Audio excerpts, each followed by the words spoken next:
Yo, ndakwethu bengathi ndiyaphupha ngonibona laa nto. Did you know I'm dreaming ngivusa? Ngandifaka amanzi ndivuka.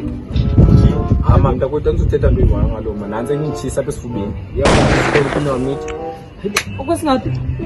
Okwesine futhi. Yamabuna ngaphi kanti 20 years old, 4 kids. Uthi uzotshatwa mani? Uzawuthathwa ngubani? Le nto ndizibuza yona fundini. Yo, abantwana bayasibulala mntanam. Hayi.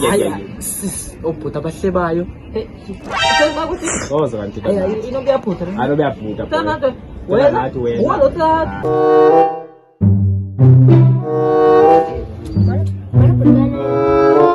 Bhutikana yona. Cabana ngobhuti wakho?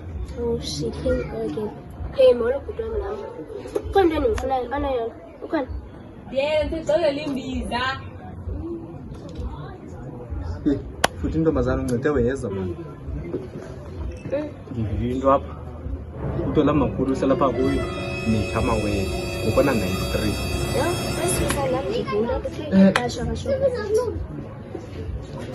Uqale nini? Kanini ke? Iphapha. Uqale nini? Hey, hayibo siyalona apha sana. Ungalwa nami wena. Asoze ngiyasana.